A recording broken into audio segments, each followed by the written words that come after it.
It was good. I had a couple people tell me that they couldn't really hear me clearly, so I made a change. Instead of using the boom mic that I used to use, it was out of frame, you guys couldn't see it.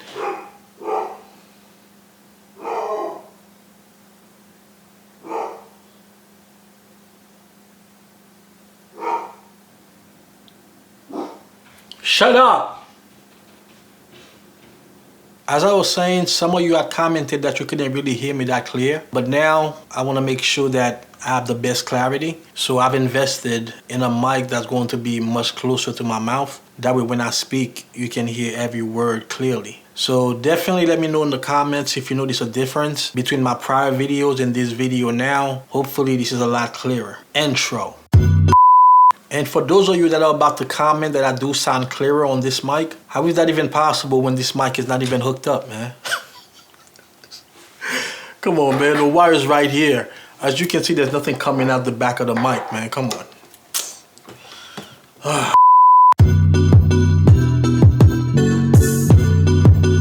You should come rolling my I can't believe some of you were really about to comment that this mic does sound better.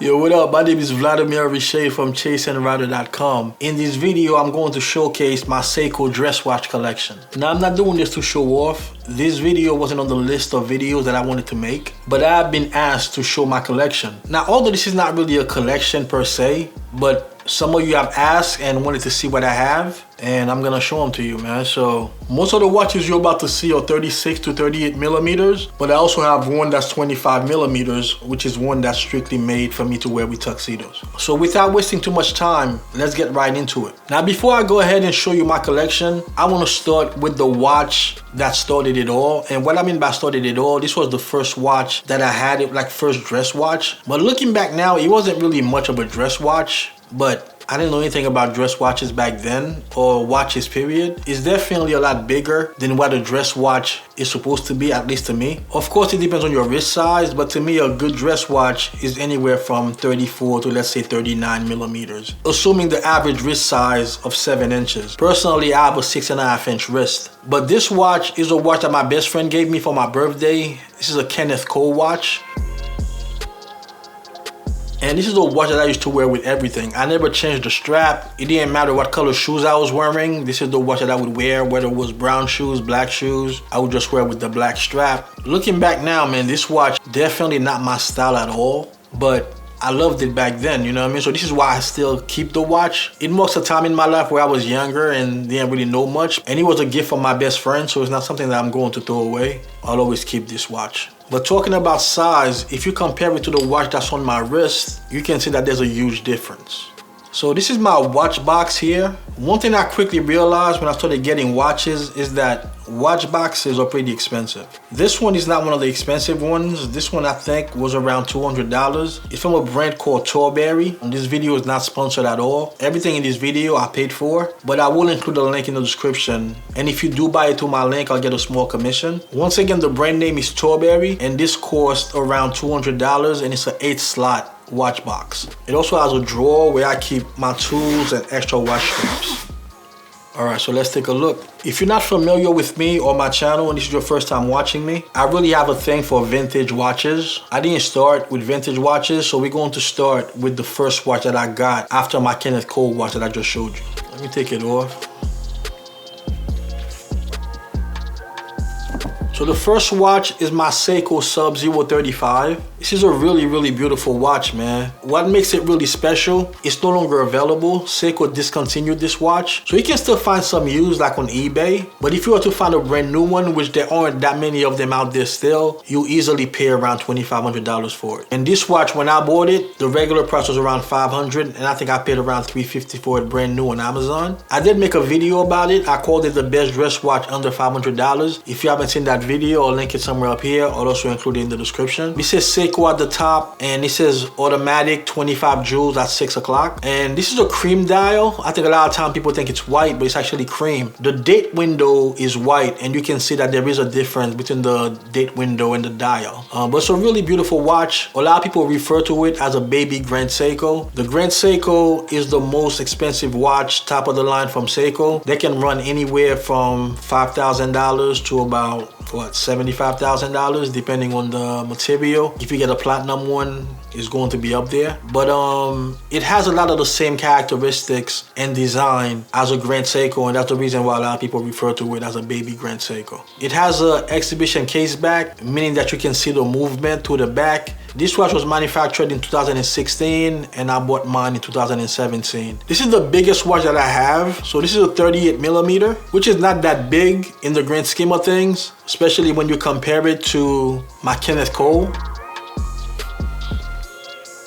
The majority of my watches are 36mm. But yeah, man, as I was saying, this is a really beautiful watch. This is the SARB035, the first watch that I bought when I first started getting into watches. So you can say that this is the watch that really started my infatuation with watches. So the next watch on this list is my 1966 Seiko Lord Marvel. I've spoken about this watch numerous times on the channel before. This watch is my favorite watch out of all my dress watches. This is a 1966, as I was saying, and Seiko only made this watch between 1966 and 1967. And this is extremely rare. Now, there are many different Lord Marvels from Seiko, but this one here with the Lord Marvel written in script at 12 o'clock is one of the most rare watches that you're going to find when it comes to vintage Seikos. And Lord Marvel historically wasn't one of the top lines under Seiko. First, he was the Grand Seiko, then the King Seiko, and then the Lord Marvel. But the funny part about the Lord Marvel is when Seiko introduced the high beat movement, they first put it in the Lord Marvel before eventually putting it in their King and Grand Seikos. Now this Lord Marvel here is not the high beat movement, this is a low beat, but the other style of Lord Marvel, which is more common in this one, does have the high beat movement. One thing that's really cool about this one, it does have the seahorse case back, and that is something that's very sought after by Seiko enthusiasts. Most of the Lord Marvels do not have this case back. The case is 36mm, and currently I have it on a brown crocodile strap. Once again, my favorite watch. All right, so the next watch that we're going to take a look at is this watch here. I spoke about this watch on the channel as well. This watch is very different from the rest of my watches. It's a Seiko tank. The model number for this watch is a SARB035. So this is the newest watch that I have. This watch was manufactured in 2022, so it's only a year old. And the reason why I bought this watch is to wear it with tuxedos. And I know when it comes to tuxedos, there's a train of thought that one shouldn't wear a watch. I don't really subscribe to that notion. I think that you can wear a watch, just make sure it's a very minimalistic watch. And by minimalistic, I mean you want it to be a small watch, and you also want it not to have any second hand. If you look at this watch, all you have is the hour hand and the minute hand. It doesn't have any second hand. This is perfect to wear with a tuxedo in my opinion. Obviously this watch is a clone of the Cartier tank. This watch is also a quartz watch, meaning that it works on a battery, so I don't have to worry about setting up the time. The time is always at the right time. But yeah, man, once again, this is the SARB053. This watch retails at $200 and I paid $99 for it, so I couldn't really pass it up. It comes on an alligator looking strap, but this is actually a calf strap. It's not the greatest of quality, so eventually I will be changing the strap. I just haven't done so yet. And one thing I forgot to mention about the Seiko tank is that the case is 25mm. Some of them are around 28mm. I tried them on, I felt like those were too big. But to me, the 25mm is the perfect size. You can definitely wear it with a suit. I've even seen people wear these watches casually. But I think because of the size of it, it's really ideal to wear with a tuxedo. So I'm really looking forward to doing so. So the next watch on the list is my 1969 King Seiko. Definitely one of my favorite watches, and that's the KS45-7000. If the Lord Marvel wasn't my favorite, this one would have been. And this watch, just like the Lord Marvel, is also 36mm. It says KS and high beat at 6 o'clock. So when I bought this watch, I had it sent directly to the Lapinist to restore it. Lapinist is one of the guys that's highly regarded in the watch community when it comes to vintage Seikos. And what he does is he restores the watch to bring it to as new a condition as possible. As you can see, it has the gold cap in the back. Currently, I have it on a burgundy strap, and I really love this watch, man. If you're talking about looks, this is probably the prettiest watch that I have, and you can see the grammar of design when you look at this watch. Seiko does really great work. A lot of times people ask me, why do I love Seiko so much? I mean, just look at the watch, man. Another question that I get is, why do all my dress watches look the same? I mean, you are right as far as the dials being really light dials, either white or cream. But to me, that's pretty much where the comparison ends. If you're really into watches, you would see that this watch and let's say my Lord Marvel are not really that similar. At the same time, I can kind of see why somebody would think that they are. But if you are really into watches or vintage Seiko watches, you would know that these watches are really not that similar. This is a gorgeous watch. I really adore this watch. And if someone is looking to start a vintage Seiko collection, I feel like no collection is complete without the 45KS. And last but not least, we're going to talk about the watch on my wrist. And this is the Grand Seiko. It's a 1970 Grand Seiko to be exact. And the model number is the 6145 8000. As I said before, Grand Seiko is the top of the line when it comes to Seikos. And this watch is another high beat movement watch, just like my King Seiko before it. And as I was saying before, the SARB035 is sometimes referred to as the baby Grand Seiko. You do see some similarities when you look at those two watches. And not just because they both have a date window at 3 o'clock, but some of the details are kind of similar. It also has the gold plate, just like the 45KS.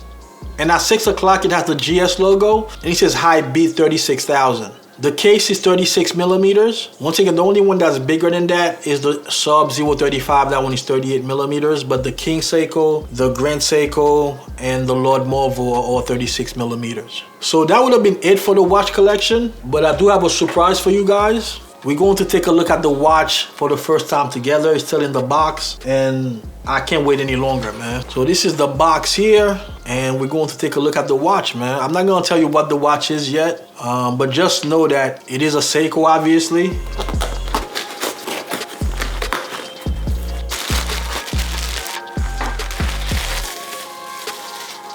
Wow. And this is the watch right here, man. Wow.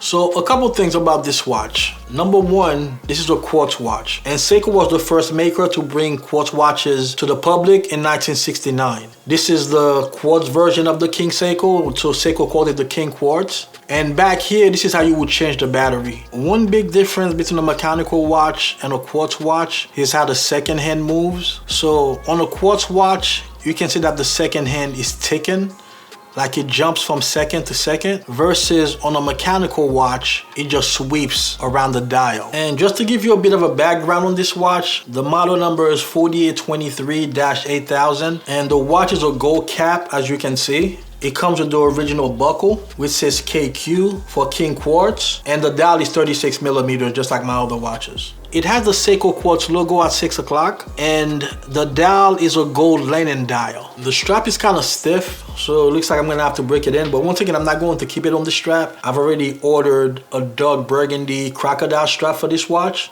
But yeah, this is beautiful, man. But it looked 10 times better than the way it looked on the website. Before, the Lord Marvel was my favorite, but now I gotta say, after laying eyes on this watch in person, we have a new sheriff in town, man. So this is now my new favorite watch. Where's my Lord Marvel? You're still my favorite mechanical watch. But for now, I gotta say that this watch here is my favorite watch. I don't know how you can actually beat this. So this was my Seiko dress watch collection. Let me know in the comments which one is your favorite one, or if you have any questions, I'll do my best to answer them. Hit the thumbs up if you like this video. Subscribe, or everybody gonna think that you're a hater. And I'll catch you in the next video.